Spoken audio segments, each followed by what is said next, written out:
G'day Reefers, I'm Cam the Fish Guy. Thanks for watching Gallery Aquatica TV. Today we have a new episode in one of our favourite series, Epic Tanks and Why They Work.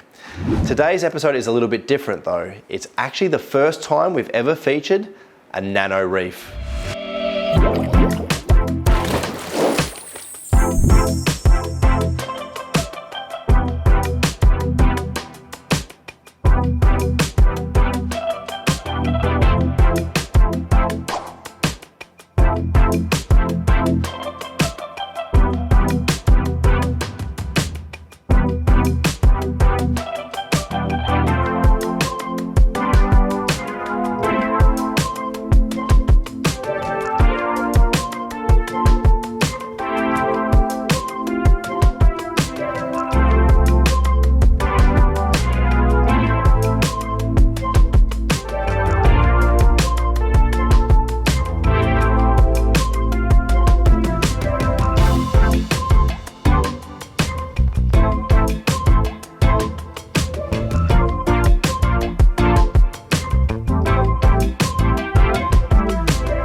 So this is the nano reef we're going to be featuring on today's episode of Epic Tanks and Why They Work. It is Lota Reef, and by that I mean it is a whole lot of reef in a relatively small amount of water.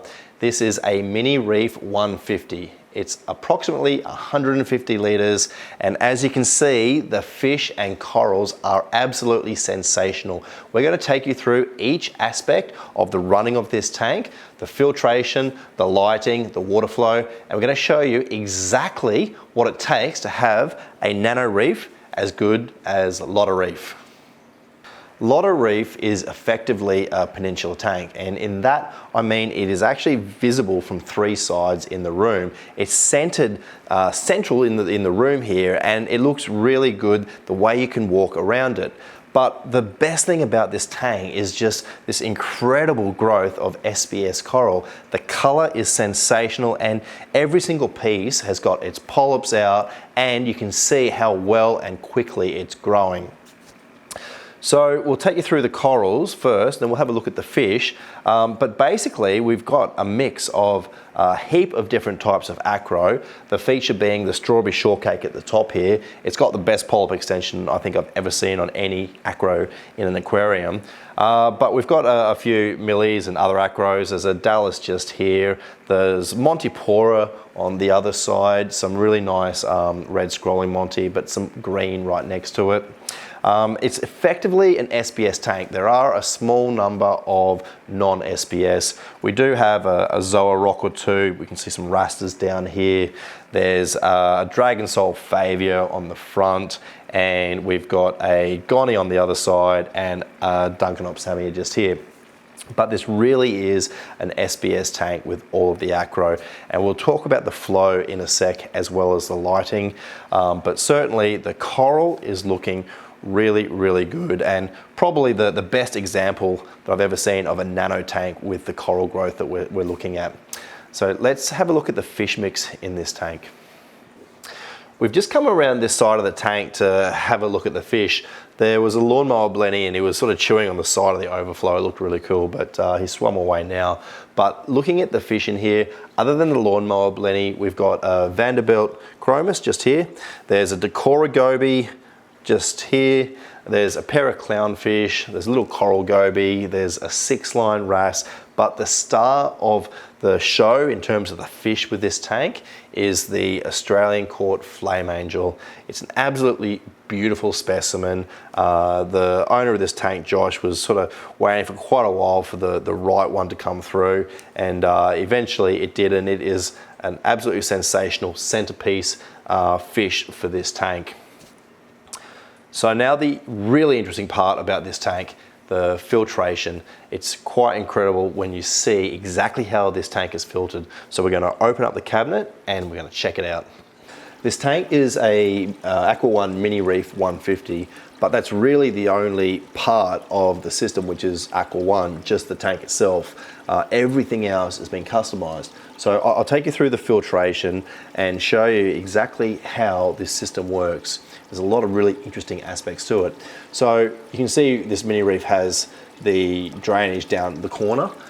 So the drainage comes down here, and interestingly, the water draining into the sump is split into two sections. First of all, we've got some water coming down into this corner of the sump, which is effectively a refugium style algae scrubber. But the rest of the water is coming down into this section into what is the mechanical filtration. So we'll just come around the front of the tank, and it's hard to see, but the drain comes down into this section, which has a Red Sea filter media holder, and we've got a heap of mechanical filtration. There's some floss in here that can be replaced as well. And this is where it does get quite interesting. This small sump has got a plenum system. And so a plenum system is an area of in the sump which has got effectively static water. It's designed to have anaerobic bacteria which help to break down nitrate. And you can see it here, we've got some biological media on the bottom, but it's sectioned off to have this bottom layer and then a middle layer on top, which is a coral sand. And on top of that, there's a whole heap of what looks like matrix and some ceramic noodles.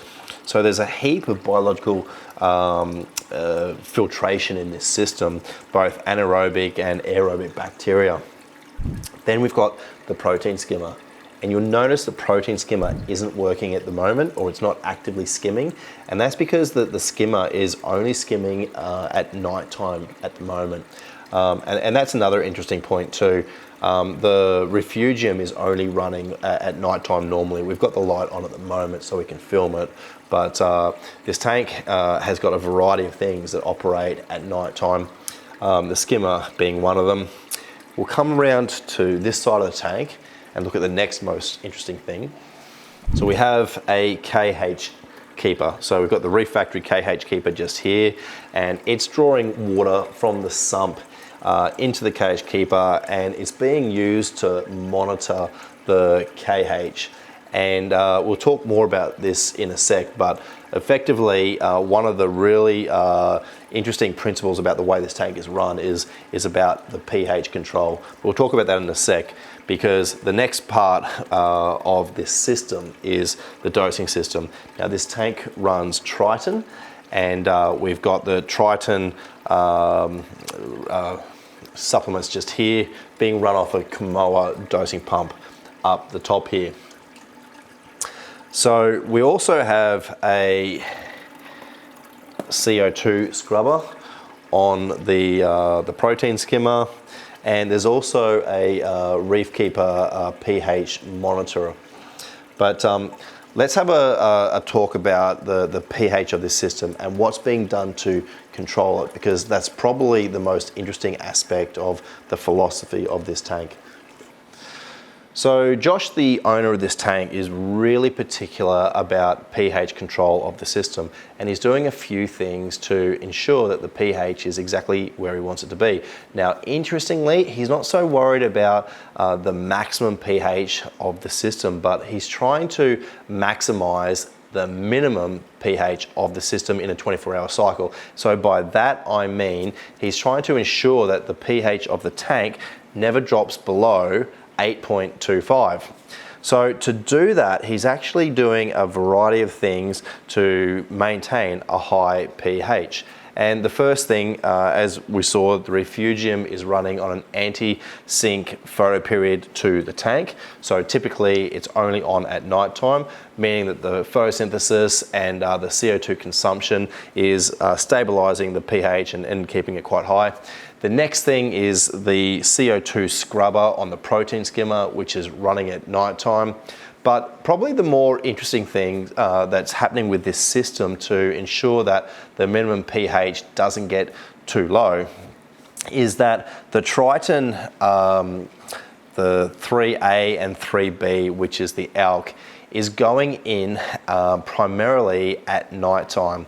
So often we'll have the ALK going in consistently over a 24-hour period, but in this case, it's actually going in, the bulk of it is going in at night time when the pH is generally at its lowest.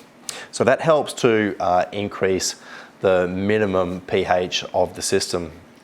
But this tank's also having kalkwasser go in on a regular basis through the nighttime period. So it goes in small amounts every half hour from lights out to lights on in the morning. So it's really interesting to see how good this tank is going, and certainly the pH control of this system is one of the big aspects as to why the tank is going so well. But let's have a look at the two other factors that we haven't spoken about, the water flow and the lighting. You can tell by looking at the corals how good the water flow and how strong the water flow is in this tank. The polyps are just going everywhere. And the three wave makers, one on each of the non-viewing panels, or one on the back and then both the sides, are MP10s, and they're running on Mobius, and Mobius is the interface that allows you to program these wave makers, and it really the way that they're programmed is relatively complicated, and they do different things at different times of the day, but the way that it was described to me effectively is that the way they're designed, or the way they're running or programmed, is so that the center of agitation in the tank shifts from the left to the right. And you can see just how much movement there is in here, and it's actually about 80 times the volume of the tank turnover with the wave makers per hour. So very strong, very good for the SBS in this tank. But the fact that you can really control and fine-tune these MP10s with the Mobius is the key to why they work so well. Let's check out the lighting on this system. The lighting on this system is one of the things I've always really liked. You can see in the center we've got an Ecotech Radeon Gen 5 XR15 blue. Now there's also four T5s, 24 watt, they're all blue effectively, and so they're providing an excellent spread of light across the tank. Now this tank is a bare bottom tank, as you've seen, but one of the things I found most interesting is that the lighting of this tank is so strong that the light that reflects off the bottom of the tank actually is allowing some of the corals to grow upside down. There's a red cap Monty which is growing on a total underside of one of the rocks. It's really, really cool. But the lighting of this system is one of the reasons why it is doing so well. I really like the look of this tank with all the covers off. It's such a beautiful tank. There's so much color and so much light. I really like it. Now, the maintenance on this system is something we haven't covered yet. And this tank gets regular small percentage water changes.